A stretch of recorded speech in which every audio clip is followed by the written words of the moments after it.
Hi everyone, ഞാൻ Banerjee Bhaskaran from onward business consulting and training LLP.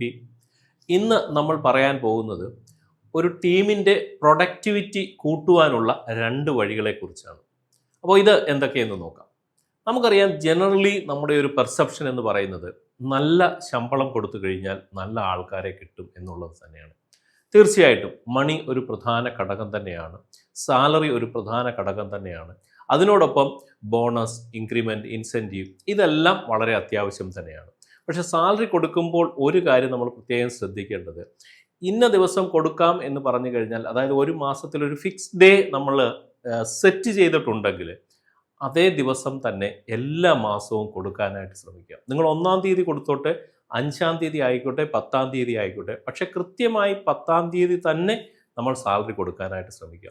Because നമുക്ക് അറിയാം, നമ്മുടെ ബ്രെയിന്, ഓരോ എംപ്ലോയിയുടെയും ബ്രെയിൻ ഇതിനനുസരിച്ച് ട്യൂൺ ചെയ്ത് വെച്ചിരിക്കുകയാണ്. എനിക്ക് 10-ാം തീയതി സാലറി കിട്ടും, അതിനുശേഷം ഇന്ന കാര്യങ്ങൾ ചെയ്യാനുണ്ട്, അല്ലെങ്കിൽ ഇനിയും 10 ദിവസം കഴിഞ്ഞ് എനിക്ക് ശമ്പളം കിട്ടും എന്നുള്ള ധാരണയിലേക്ക്. അപ്പോൾ ഇതിന് ഭംഗം ഉണ്ടാകുമ്പോൾ ആ എംപ്ലോയീസിൽ ഒരു പക്ഷേ കുറച്ചൊക്കെ പ്രശ്നങ്ങൾ ഉണ്ടാകാനുള്ള സാധ്യതകൾ കൂടുതലാണ്. അതുകൊണ്ട് തന്നെ സാലറി ഡേ വളരെ കൃത്യമായ ഒരു ഡേ നിങ്ങൾ ഫിക്സ് ചെയ്യുക. ആ ഡേയിൽ തന്നെ എല്ലാ എംപ്ലോയീസിനും എല്ലാ മാസവും ശമ്പളം കൊടുക്കാനായിട്ട് നമ്മൾ ശ്രമിക്കുക. അതാണ് 1-ാമത്തെ കാര്യം. ഇനി 2-ാമത്തെ കാര്യം എന്ന് പറയുന്നത് മണിയെപ്പോലെ അല്ലെങ്കിൽ അതിനേക്കാൾ ഉപരിയായ മറ്റൊരു സംഭവമാണ്. ഇതിൻ്റെ പേരാണ് എക്സ്പീരിയൻസ് എന്ന് പറയുന്നത്. അതായത് ഇംഗ്ലീഷിലൊരു പറച്ചിലുണ്ട്, money doesn't have memory, experience has memory എന്ന്. അതായത് പണത്തിന് ഓർമ്മകളില്ല, പക്ഷേ നമ്മളുടെ അനുഭവങ്ങൾക്ക് ഭയങ്കര ഓർമ്മയായിരിക്കും.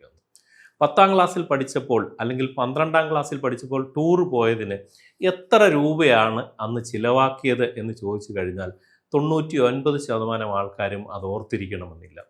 പക്ഷേ 10-ാം ക്ലാസ്സിലെയോ അല്ലെങ്കിൽ 12-ലെയോ ടൂർ പ്രോഗ്രാം എങ്ങനെ ഉണ്ടായിരുന്നു, വാട്ട് വാസ് ദ എക്സ്പീരിയൻസ് എന്ന് ചോദിച്ചു കഴിഞ്ഞാൽ 99% ചിലപ്പോൾ 100% ആൾക്കാരും അത് വളരെ കൃത്യതയോടെ ഓർത്തിരിക്കും. അപ്പോൾ നമ്മുടെ സ്ഥാപനത്തിലെ എംപ്ലോയീസിന് നല്ല എക്സ്പീരിയൻസ് കൊടുക്കാനായിട്ട് നമ്മൾ ശ്രമിക്കുക. അതെങ്ങനെയെന്ന് ചോദിച്ചു കഴിഞ്ഞാൽ, ഫസ്റ്റ് ഓഫ് ഓൾ നല്ല കണക്ഷൻ എംപ്ലോയീസുമായിട്ട്, ഇമോഷണൽ കണക്ഷൻ, നല്ല ബന്ധങ്ങൾ അവരുമായിട്ട് ഉണ്ടാക്കിയെടുക്കുവാനായിട്ട് ശ്രമിക്കുക.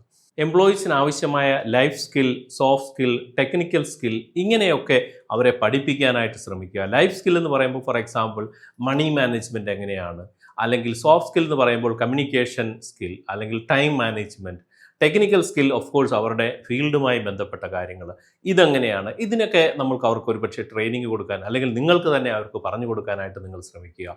പിന്നെ അതുപോലെ തന്നെ മറ്റൊരു പ്രധാനപ്പെട്ട കാര്യമാണ് അവരുടെ വർക്കിംഗ് എൻവയോൺമെൻറ്റ് എന്നുള്ളത്. ആ വർക്കിംഗ് എൻവയോൺമെൻറ്റ് ഒരു നല്ല വർക്കിംഗ് എൻവയോൺമെൻറ്റ് ഒരുക്കി കൊടുക്കാനായിട്ട് നമ്മൾ ശ്രമിക്കണം. പിന്നെ മറ്റൊരു കാര്യമാണ് അപ്രീസിയേഷൻ എന്നുള്ളത്.